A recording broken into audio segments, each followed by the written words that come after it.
Hola amigos de Ciberperiodismo, ¿cómo están? Me acompaña, o mejor dicho, vine a visitarlo al doctor José Uriona porque el país está debatiendo un tema que siempre es polémico y siempre es interesante, que es el aborto. Más allá de si hay otros temas más o menos importantes hoy en la Argentina que debatir que el aborto, vamos a avanzar en la charla con el doctor Uriona. Gracias, José Tucaldu, por recibirme, muy amable. Bueno, básicamente esta ley apunta a las chicas que vos por experiencia nos contabas mueren en los hospitales, ¿no? Básicamente lo que apunta esta ley es a tratar un problema que se genera con el aborto punible, es decir, sí, con aquellas situaciones de aborto que no son tenidas en cuenta por la habitualidad de lo que se conoce como el aborto como método anticonceptivo, es decir, aquellos productos de violaciones o situaciones especiales. Más allá de que esto ya está contemplado en la ley, ¿no? Esto está contemplado. Esta ley... Pero perdón, está contemplado en la ley, pero si no hubo una denuncia previa sobre violación, una chica embarazada, no se sabe cómo quedó embarazada y aborta, está cometiendo un delito ella. Es que la ley no busca, por eso decía, no busca institucionalizar el aborto, ni busca poner el aborto como un método anticonceptivo. El aborto es un elemento en el que puede uno estar en acuerdo o no. Personalmente no estoy de acuerdo en el aborto, nadie puede estar de acuerdo en el aborto, pero sí tenemos que entender que hay situaciones como a diario nuestros servicios de salud pública, sobre todo nuestros hospitales, que están ubicados en los sectores más pobres de las poblaciones, reciben niñas, adolescentes y mujeres que, producto de maniobras clandestinas, por ejemplo, colocarse agujas de tejer, una cuchara, un tallo de perejil, hoja de llantén y cuantas cosas más el imaginario popular podría pensar para producir el aborto de ese embarazo no deseado. El asunto es que estas niñas, mujeres, adolescentes, en el más absoluto silencio y en el más oscurantismo, llegan a nuestros hospitales públicos premortem o muriéndose. Y esta situación que se produce de la muerte de una adolescente, una niña o una mujer, debemos darle también una situación segura o profesional de atención. ¿Por qué? Porque mientras a nosotros se nos mueren niñas pobres, las niñas o adolescentes o mujeres que tienen posibilidades económicas se realizan abortos en forma clandestina, pero en instituciones privadas con medios económicos o con situaciones que pueden pagar. Afrontarlas. Bien, está claro entonces que por lo que nos cuenta José, él como médico no está de acuerdo con el aborto, pero sí está de acuerdo con la necesidad de atender de manera urgente a las chicas que llegan en condición desesperante. Es que la ley solamente busca despenalizar el aborto punible, nada más que eso. Esto es muy importante y lo quiero destacar porque hay confusión, da la sensación de que hay ciertos sectores, movimientos feministas que pretenden una atención médica gratuita en cualquier hospital o cualquier sanatorio porque no importa la condición social o económica, simplemente por el hecho de querer abortar. Por eso digo, no se está planteando como método anticonceptivo. También es cierto que hay una gran hipocresía con respecto a esto. Muchas de las personas que se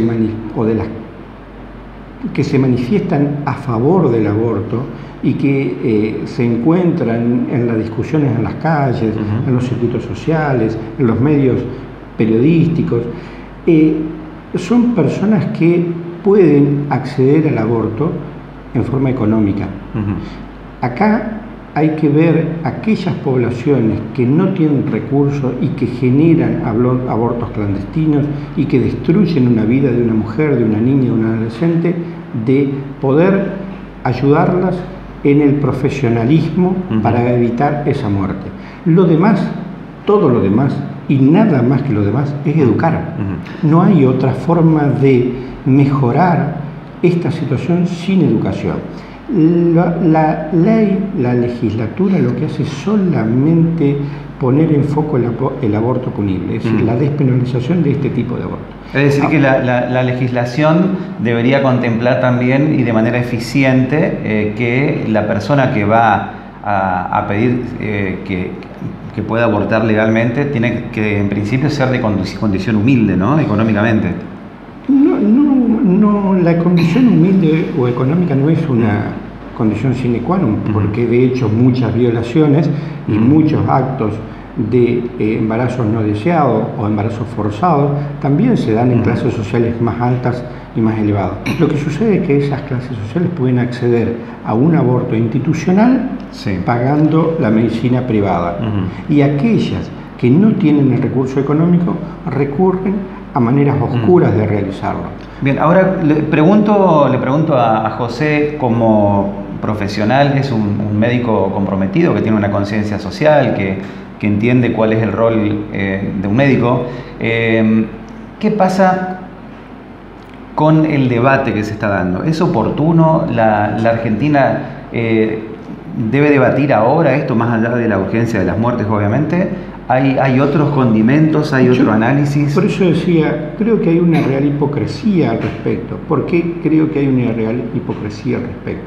Primero, porque el impulsor de este debate actual o de este proyecto de ley es el mismo gobierno que en el año 2012 vetó esta ley cuando se era intendente o gobierno de la ciudad de Buenos Aires, y su viceintendente o su vicegobierno era el actual intendente de la capital. Correcto. Es decir, que se pone es la primera vez que yo escucho que un gobierno manda una ley que no cree, que ya la vetó y que no la está probablemente por aplicar. Pero además también tiene una hipocresía, porque estamos defendiendo desde muchos legisladores, de muchos elementos sociales y muchos lugares del gobierno, un sí a la vida y un no al aborto, que es algo que nos está en discusión, mientras por el otro lado murieron en los últimos 2 años y pico 700 personas por gatillo fácil. Es decir, podemos matar y aplaudir cuando se mata por gatillo fácil, y esto, donde se nos muere gente inocente, lo ponemos en tela de juicio.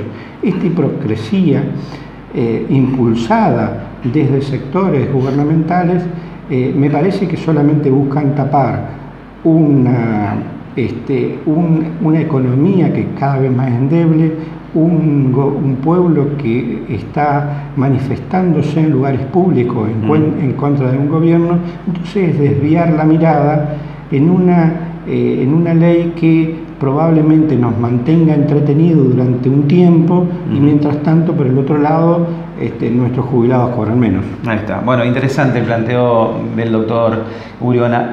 José, bueno, no quiero alargar mucho la historia. En principio, agradecer la deferencia de atendernos y de esta opinión tan importante. Yo agradezco que me des la oportunidad de pensar de esta manera, pero siempre quiero dejar una reflexión en este tema del doctor Favaloro, quien decía esto: estamos cansados de que se nos mueran niñas pobres en nuestros hospitales públicos, mientras las ricas obtienen el aborto pagando en clínicas privadas o en sanatorios privados.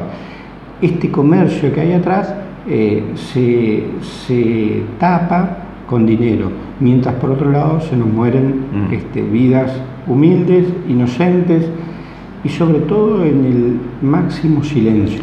Bien, y antes de cerrar, porque antes de la charla también hablábamos bastante largo y tendido con el doctor, hablamos de varios temas, sobre todo la ciencia, porque alguna vez en una nota que hice con otro médico por radio, hablábamos de qué es un ser vivo para la ciencia, o qué es un ser humano, que hay quienes dicen que un feto no es un ser humano, hay quienes dicen que sí, que siente, que no siente, que tiene memoria o que no tiene memoria de lo que pueda pasar. Y lo recordamos en algún momento, ¿no? Es decir, primero pregunto, desde la mirada profesional, ¿un feto a partir de qué edad o de qué fecha de la concepción puede sentir, si es que está demostrado eso, ¿no? El ser humano significa conciencia, aptitud de conciencia. Y voy a poner un ejemplo para graficar esto. Si nace un niño anencefálico, es decir, un niño que no tiene cerebro, este niño es puesto en condición de otorgar órganos.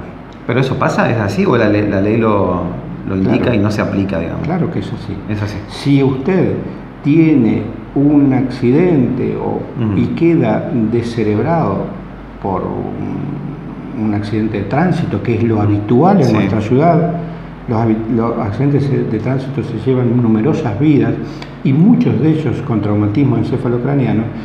Esa muerte cerebral implica que su organismo puede ser plausible de dar los órganos para trasplante. Claro. Quiere decir que un niño que nace sin cerebro, con problemas... para la ciencia, claro, este niño que tiene células vivas, como lo tiene el accidentado de tránsito, que tiene células vivas, que su corazón late, que por su sangre pasan células, que sus órganos viven, es plausible trasplante. Entonces, consideramos que un niño que nace anencefálico o una persona que no tiene cerebro por un accidente de tránsito o por lo que fuera, puede ser trasplantado.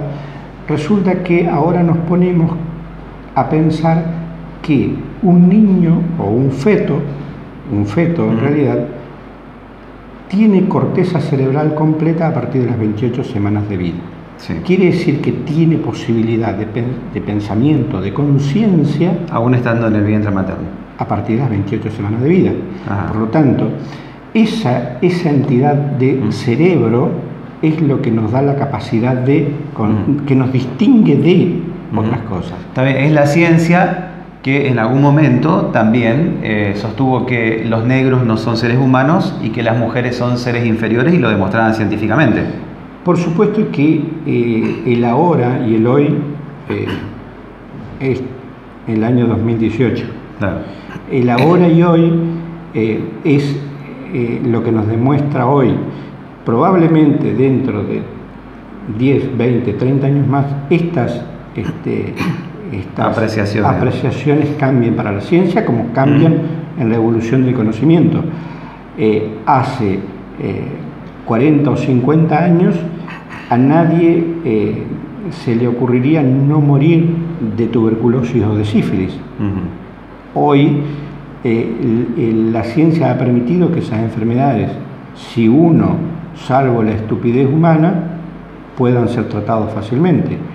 Hace 2 o 3 décadas atrás se nos morían los jóvenes, adolescentes, mayores, por el HIV. Hoy la ciencia ha determinado que eso es totalmente controlable y que uno puede... Entonces, la ciencia evoluciona y cambia con el correr de los tiempos. Uno no sabe lo que puede llegar a pasar dentro de 10, 15 años adelante. Muchísimas gracias, José, muy amable. No tiene por qué. Bueno, ahí está. Interesante la charla con el doctor José Uriona, que es el director del Sanatorio Palacio aquí en Resistencia. Amigos, esto es Ciberperiodismo. Volvemos en cualquier momento. Hasta chao.